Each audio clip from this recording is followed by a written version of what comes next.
Tá mais ou menos assim, ó. Os dedos e faz a terra, desde Bellator, faz a relíquia, vem para do barulho, faz o nosso, tropa do general,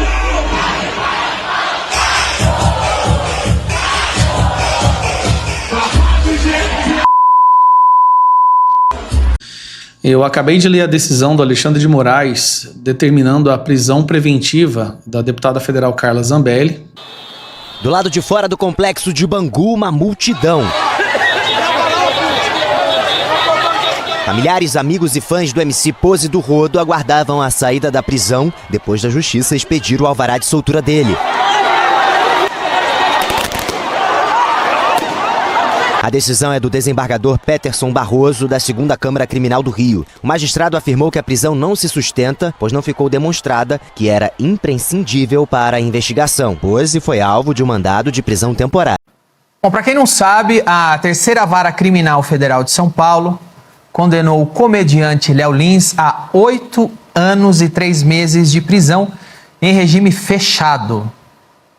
Também condenou esse mesmo comediante a uma multa de 1,4 milhão, acrescida de 300 mil de danos morais coletivos. Qual foi o crime do comediante Léo Lins? Contar piadas em um show de humor. Na mesma semana que o comediante Léo Lins foi condenado a 8 anos de cadeia por contar piadas supostamente preconceituosas em seu show, foi decretada a prisão preventiva da deputada federal mais votada do país por suposto crime de associação criminosa por invadir o sistema eletrônico do Conselho Nacional de Justiça. Ela evadiu-se, está nos Estados Unidos com destino à Europa, segundo ela mesma divulgou em vídeo. Ela alega cerceamento de defesa, o que não é de se duvidar, tendo em vista o que temos visto por aí contra políticos de direita. O cantor Pose do Rodo foi libertado com festa na porta do presídio, mesmo tendo vários vídeos dele enaltecendo uma organização criminosa e até exaltando o conflito de facções em seus shows. Danilo Gentili e Rafinha Bastos, embora distantes e brigados, se uniram e divulgaram manifestações contrárias com argumentos de uma solidez enorme. Danilo até defende no vídeo que um cantor tem o direito de cantar o que quiser no palco, embora nesse caso de Pose há controvérsias. Não vamos estender aqui, os vídeos falam por si só. Aproveitem, dê o like, compartilhem esse vídeo, façam postagens em protesto contra essa insensatez. Faça a sua parte, beleza? Bora lá. E, sinceramente, gente, é um show de horrores. Eu me lembro há um tempo atrás, numa época em que o Brasil não era tão louco quanto agora, e que existia um documento chamado Constituição, que era meio que um acordo entre os cavalheiros que se deveria respeitar a Constituição. Não importa se um fosse adversário político do B, a justiça entendia que ela tinha que ser imparcial, e esse era o documento que rogava o comportamento de todas as instituições do nosso país. E nesse documento fala que um deputado federal, uma deputada federal, ela só pode ser presa, só pode ter prisão preventiva, né, decretada a prisão dela, no caso de flagrante de crime inafiançável. Então, vamos para a primeira parte aqui.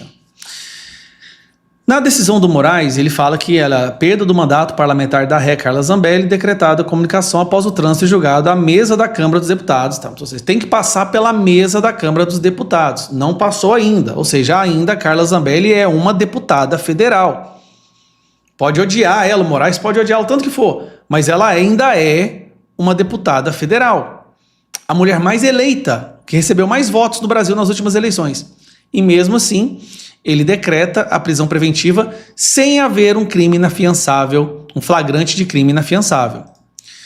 E aqui, ele dando a explicação do porquê que ela tem que ser presa.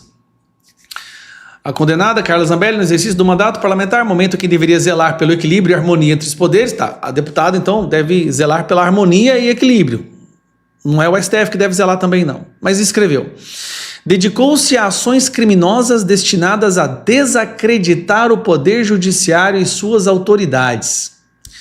Aqui ele tá, na decisão, ele está falando assim, olha, criticar o STF é crime. Criticar as autoridades do judiciário é crime. É isso que ele está falando. E continua mais aqui embaixo.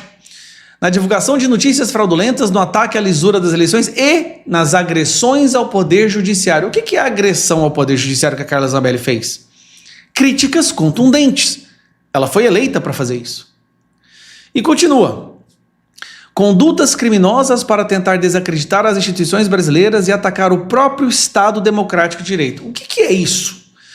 Eu queria muito entender o que são condutas criminosas para desacreditar as instituições brasileiras. Instituições são divinas e não podem ser questionadas? As instituições brasileiras viraram a nova religião? E mesmo que fosse do Estado laico, podem haver várias religiões, você pode criticar uma religião sim? Cara, isso aqui tem tanta bile, é um documento escrito com tanto ódio que é assustador. Porcaria do trem aqui. Vamos lá, tá dando pau aqui no negócio? Tá aqui, ó. E aqui ele fala que ele tem um prazo de 2 horas para todas essas redes sociais aqui, ó, Getter, Meta, LinkedIn, TikTok, Telegram e YouTube, no bloqueio dos canais abaixo da Carla com multa de 2 horas, ou vão levar multa diária de R$100 mil. Em 2 horas tem que bloquear todos os perfis da Carla. Só que ele bloqueou do filho da Carla, olha que loucura, ele determinou o bloqueio do Instagram do filho de 18 anos da Carla e da mãe da Carla Zambelli. O que o filho e a mãe têm a ver com a história? Que loucura é essa? Onde, primeiro, prisão preventiva sem flagrante de crime inafiançável para uma deputada, manda bloquear todos os bens dela, todos os bens, e manda derrubar os perfis do Instagram do filho e da mãe. Como nós chegamos nesse ponto? Nós tivemos o Daniel Silveira, que foi um terrível equívoco, um grande erro que o Congresso cometeu. E agora, quando o STF vê que o Congresso nunca reage e coloca o rabinho entre as pernas, eles estão fazendo a mesma coisa com a Carla Zambelli. É uma deputada, está tendo mais uma vez perfis derrubados, e não só isso, do filho e da filha, gente. Eu tenho que tomar muito cuidado com o que a gente fala, porque a gente sabe como é que é hoje no Brasil. Se fizer uma piada com isso, então, você pode ter certeza que você vai preso. Esse show foi posteriormente postado no YouTube e, ao que tudo indica, isso foi um crime. Olha, no país em que o INSS é usado para fraudar velhinhos à força, a justiça puniu um comediante por contar piadas em um ambiente criado para isso. Soa uma piada de mau gosto. Mas o Brasil é assim, é um lugar que o certo é duvidoso, o duvidoso é certo, e a decisão contra o Léo usa, entre outros fundamentos, 2 argumentos que são no mínimo duvidosos, e duvidosos aqui no sentido de ser duvidoso mesmo. Um desses argumentos seria o de que a liberdade de expressão não pode ser irrestrita. Ora, mas liberdade de expressão só pode ser irrestrita.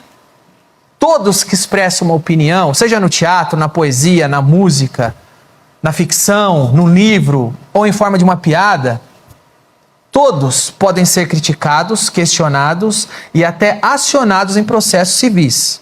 Agora, o que não podem, em hipótese alguma, é serem presos ou alvos de censura. Piadas não fraudam o INSS. Piadas não estimulam golpes. Piadas não matam gente pobre de fome. Piadas não geram gente morrendo no hospital porque o dinheiro da saúde foi desviado. Piadas não geram intolerância, não geram preconceito. Piadas são apenas piadas. Agora, o outro argumento dúbio e fartamente reproduzido na imprensa é de que o humor não é um passe livre para cometer crimes. E, de fato, o humor não é um passe livre para cometer crimes, até porque o humor não comete crimes. O humor é baseado em fantasia, em ficção, em exagero, em jogos de palavras, em associações de quebra de expectativa, em preparações e desfechos. O humor é uma forma de arte e de escrita como qualquer outra. O humor, como outras atividades artísticas, existe para brincar, provocar, fazer pensar, causar o alívio em quem está ouvindo, causar o riso, causar boas sensações. E como toda forma artística, a liberdade para se fazer humor, para se contar piadas, deve ser protegida. Olha, na minha carreira eu cansei de responder a pergunta qual é o limite do humor. E é incrível que muitos artistas não notem a pegadinha por trás dessa questão. Porque a hora que oficialmente tiverem limitado o humor como estão fazendo agora, a próxima pergunta vai ser: qual é o limite do funk? Qual é o limite da novela? Qual é o limite da poesia? Até onde uma música pode ir? Até onde uma ficção pode ir? É melhor o remake do Vale Tudo não ter a morte da Odete Roitman. Porque vai que queiram prender o ator ou a atriz que matou ela por homicídio. Porque é aqui que a gente está chegando. Desde Aristófanes, na Grécia Antiga, a sociedade entende que comédia e ficção são uma coisa e que realidade é outra coisa. Agora, nos últimos tempos, algumas autoridades passaram a tratar comédia e ficção como se fosse verdade. Isso não é progressismo, isso é regressão. Uma sociedade que não sabe a diferença entre ficção e realidade, entre piada e verdade, não é uma sociedade do futuro, é uma sociedade pré-tribal. E a comédia, a ficção e a arte existem como válvulas de escape. Válvulas de escape para a gente poder rir e se distrair em um mundo que é muito duro, cruel e que a gente tem que engolir muitas mazelas de muitas autoridades. Pagar imposto, aguentar tudo quieto e calar a boca. E a piada e a comédia vêm para dar alguma válvula de escape. Se um músico não pode subir no palco para cantar a música dele, para quem gosta da música dele, algo está errado. Se um comediante não pode subir no palco para contar as piadas dele para o público que comprou o ingresso e quer ouvir aquelas piadas e gosta daquele tipo de piada, algo está muito errado. E se a gente, como sociedade, passar a aplaudir decisões que silenciam artistas, independente da arte que eles expressam, algo está muito errado e a gente está na beira do abismo. Me chateia muito, mas não me surpreende ler por aí que Léo Lins foi condenado por ser preconceituoso e praticar crimes de ódio. Isso não condiz nem um pouco com a realidade de quem conhece o Léo Lins. E me revolta saber isso, porque eu conheço ele, que é um dos caras mais gentis e corretos que existe. E vou dizer uma coisa, essa condenação do Léo Lins é um tiro no pé de quem tenta limitar a comédia, porque ela foi demasiadamente exagerada, passou todos os limites. Hoje é o comediante Léo Lins que está sendo condenado à prisão, que está sendo condenado à multa milionária, que gente corrupta, condenada, não teve a mesma condenação que ele. Hoje é o Léo Lins. Amanhã vai ser o seu portal jornalista, vai ser o seu portal blogueiro, vai ser o seu vídeo de YouTube. Amanhã o que você diz hoje pode ser considerado pensamentos antidemocráticos. Olha, pensamentos autocráticos não são exclusivos da esquerda ou da direita. Eles podem pertencer a alguém que não gosta de você. Simplesmente alguém que não gosta de você e tem poder para acabar com você. Aí seus direitos vão pro saco. Independente do que você acha ou deixa de achar. Olha, o Brasil precisa parar de brigar com a ficção e com a arte e se ater aos problemas de verdade. Os nossos problemas não são piadas, são idosos fraudados no INSS, são gestores públicos que roubam muito, são forças de segurança que praticam abuso de poder, são leis que não colocam medo em quem pratica crime.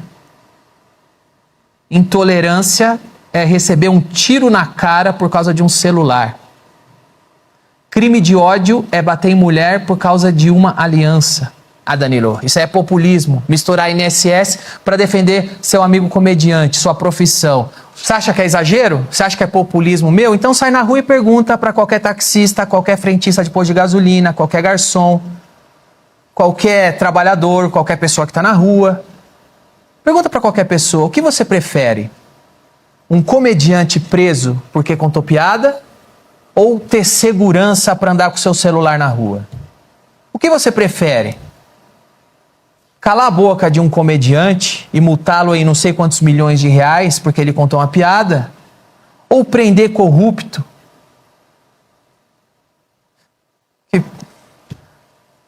está acabando com a vida e com o país.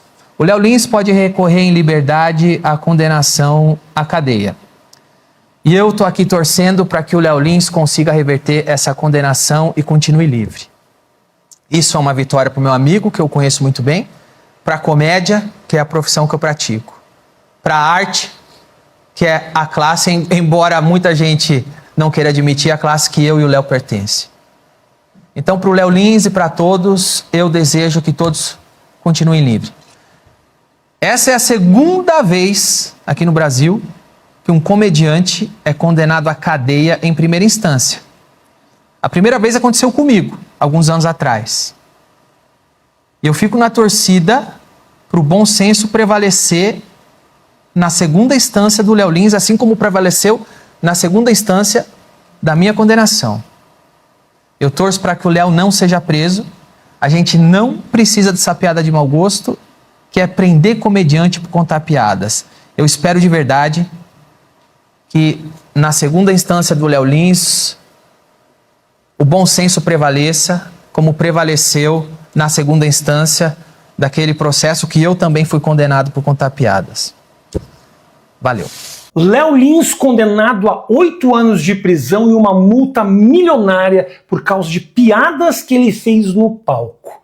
Falar uma coisa pra você, seria muito fácil pra mim vir aqui pra dizer que não, é apenas um comediante, veja só, as piadas estão sendo condenadas enquanto políticos estão aí à solta, roubando e tal. Seria muito fácil.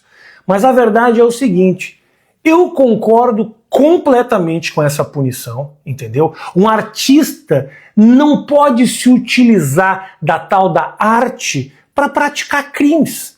E eu queria muito, torço para que esse seja apenas o primeiro movimento de um processo que tem que se estender. Mais gente tem que ir para a cadeia. Eu, inclusive, tenho a lista aqui, alguns dos nomes que eu acho que também deveriam ir para a jaula amanhã por causa dos crimes que cometeram através da arte. Veja só. Adriana Esteves, que na novela Avenida Brasil fez aí o papel de Carminha, fez abandono de criança no lixão, olha só, assassinato, sequestro, tentativa de homicídio, adultério, estelionato e manipulação emocional. Entendeu? Como é que a gente prende o Léo Lins e não prende essa pessoa? Entendeu? Que seja apenas um processo que está começando. Tem mais gente, veja só, Matheus Solano, que na novela Amor à Vida fez o Félix Cury, praticou tentativa de assassinato da própria sobrinha. Da própria sobrinha. Desvio de dinheiro do hospital, chantagem, sabotagem. Não dá para deixar um cara desses, né, que através da arte pratica esses crimes.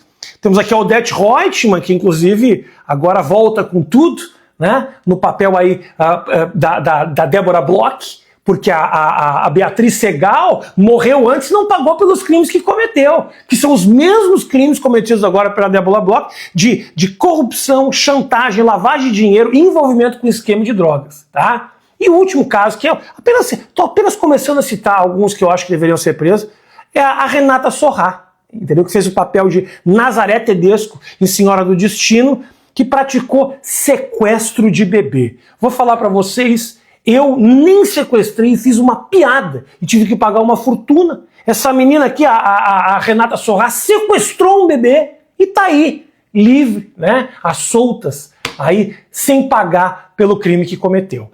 Que a prisão do Léo Lins sirva de exemplo e a gente coloque uma série de outros criminosos que se utilizam da arte para praticar atrocidades. Na cadeia, todos eles. Humor é arte, arte é ficção, e ficção não é possível de ser tratado como crime contra nada, contra a honra. A gente tem uma lei anti-piada que foi tirada da cartola ultimamente, e que foi entendida como você não pode fazer comentários recreativos sobre racismo, misoginia e não sei o quê, e todo mundo cantou a bola. Isso aqui vai ser usado para punir o humor, isso aqui vai ser usado para punir o humor. Não deu outro. Aí o Léo Lins agora condenado a 8 anos de prisão em regime inicialmente fechado. Tudo no Brasil é uma piada. Menos o humor. O humor é sério. O dolo ou a intenção é que devem determinar a punição da fala, do discurso de alguém. Então, se você fala alguma coisa e tem a intenção de ofender ou de rebaixar o outro, você pode ser punido. Se você fala alguma coisa, mas você não tem a intenção de rebaixar ou de ofender, você não pode ser punido, mesmo que o outro tenha se sentido ofendido, porque o outro não pode ser a métrica da liberdade sua. Se eu falo parede azul é bonita e você acha que isso é ofensivo, eu não posso falar que a parede azul é bonita mais. E aí você limita a minha liberdade com a sua sensibilidade. Isso está errado. Que nessa sentença, eu estava lendo do Léo Lins, eu li a sentença, analisei o caso, e diz lá claramente a juíza que a dignidade da pessoa tem de ser maior do que a liberdade de expressão. Está errado, está muito errada a sua visão sobre liberdade de expressão. A liberdade de expressão é um direito coletivo e, portanto, maior do que a suscetibilidade, a sensibilidade individual e subjetiva e abstrata de alguém. E daí? Qual o problema? Isso faz parte do mundo adulto, inclusive. Se você não é um bebezinho, se você é um adulto, você tem que conviver com a possibilidade de ser ofendido. Daqui a pouco a polícia começa a subir no palco e prender as pessoas que são assassinos, os atores que são assassinos. Ah, mas me senti ofendido. Estava na plateia, me senti ofendido porque aquele serial killer ali mata a minoria a qual eu pertenço. Então vai lá, a polícia sobe no palco e prende o ator. Pelo amor de Deus, onde vai se parar com isso?